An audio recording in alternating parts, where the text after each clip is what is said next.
Hi everyone, welcome to Blue Heron Hill. I'm Sue and I'm here in my greenhouse. Wanted to get out in the garden today and plant a whole bunch of stuff. As you can see, I've got lots behind me. But it started out mid-high 60s, and now it's plummeted down into the 50s and with rain showers everywhere. So I decided I would make it a day or a few hours here in the greenhouse. I am potting up. I have squashes here, cucumbers, some watermelon, some extra tomato seeds actually that just went in.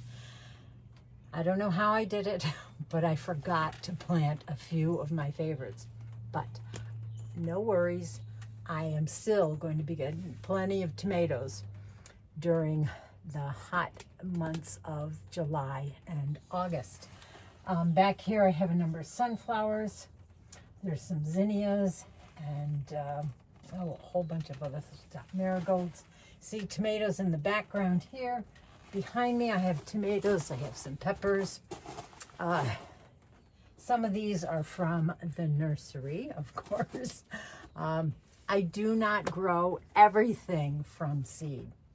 This year I decided that I was going to let the nursery do a number of my seeds for me. So they have a lot that I always grow. Amish paste, Jetstar, Celebrity, those three tomatoes. Peppers, King of the North.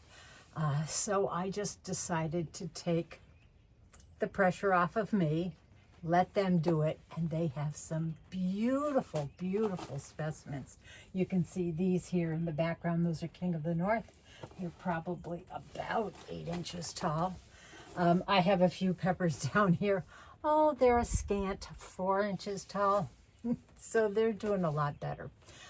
But we're at the beginning of May, and in my area, my last average frost date is May 3rd. It differs. There are different sites that give us different days. I sit on a big body of water. So that last average frost date is a little bit different than any of the gardens and stuff that are just south of me that are inland a little bit and down in valleys and things like that, which their frost date may be pushed later.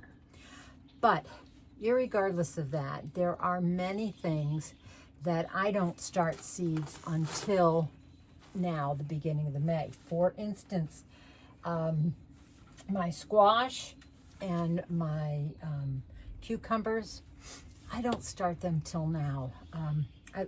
I can start them in the ground if I wanted. At this point in time, it's not warm enough yet. The ground is not warm enough. We will not be getting any more frost, I hope. Knock on some wood here. But I want to give them an extra shot at germinating and growing a little bit. I found in the past that when I grow them from seed, a lot of, especially the cucumbers, I don't know what it is, something nips the cucumbers off. There are a couple videos addressing this issue. Some people say it's the pill bugs, the roly-polies.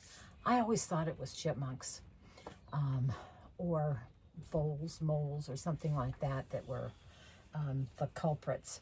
But regardless, I found that when I start them by seed in my greenhouse, they develop their first true leaves that are really kind of on the fuzzy side, and whatever it is, they don't like that. So I've had better results in those areas by starting them indoors.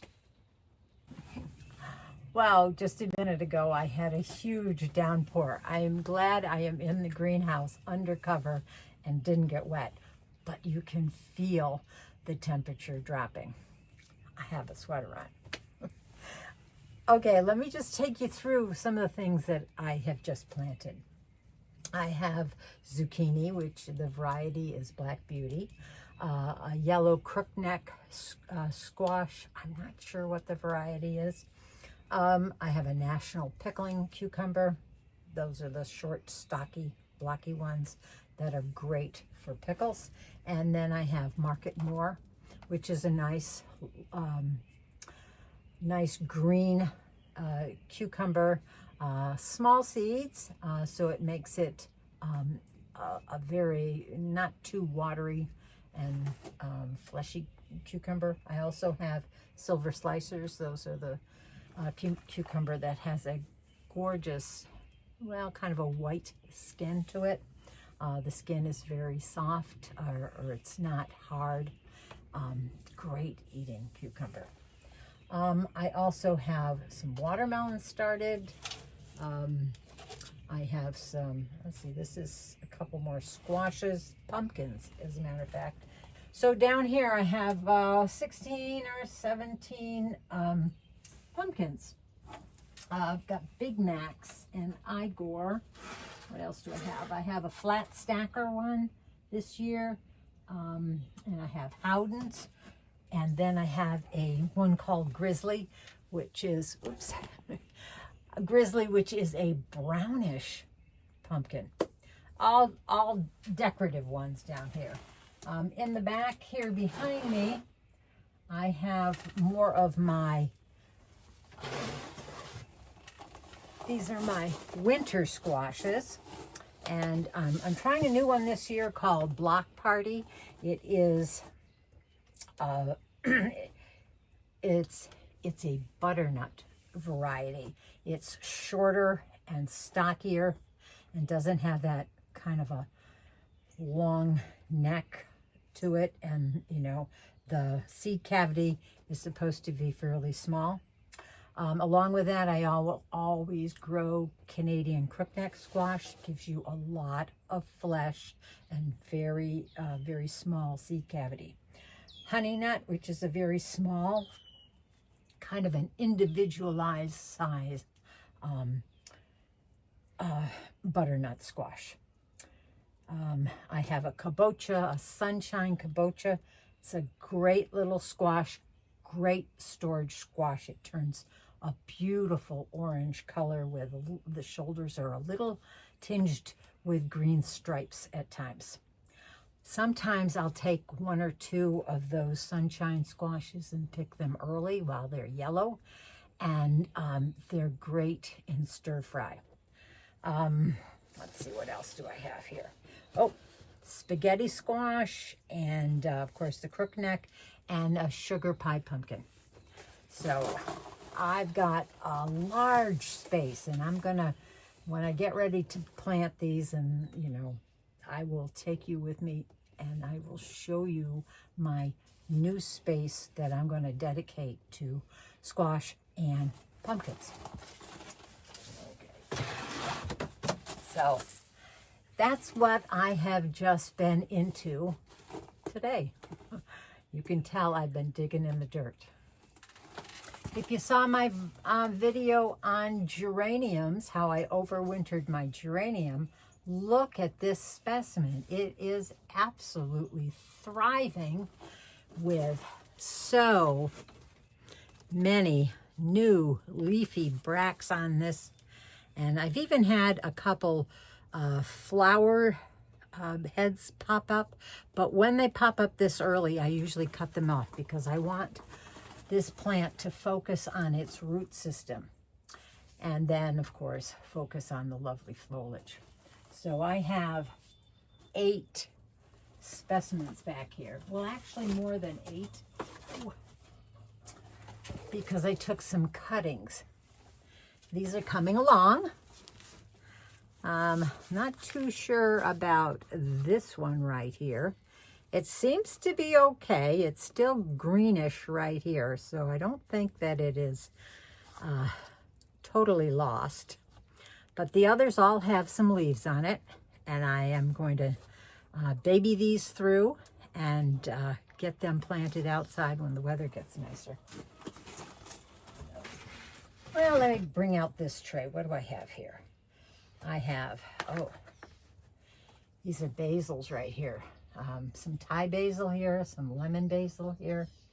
I have only one dahlia come up from seed, but that's fine. I have plenty of dahlias that are still down in storage in my basement, waiting to come out on a nicer day than we've been having so far. And then I have some zinnias, and I think I planted some more dahlias over here. Looks like I have one coming up, but I guess they just didn't do so well by seed. Anyway, lots going on here, lots to plant outside. When it stops drizzling at some point in time, I'll give you a little garden tour and show you what I have planted already out there. Planting in my new garden space. If you've been following, you know that I've had an issue and I had to redo my main garden. I'm going to have an update on that, and I hope you will stay tuned and click that notification bell, and it will notify you with my next uploaded video. And you might want to see that one on the status of my new garden. So thanks for following along with me on this, drizzly early May day. But I'm getting closer to a massive planting out, and so excited. I still have lots of work to do in that garden to get it ready. Amending the soil, more compost added to some of those beds, but we're getting closer every day. So until the next time that we can go digging in the dirt, happy gardening. Bye.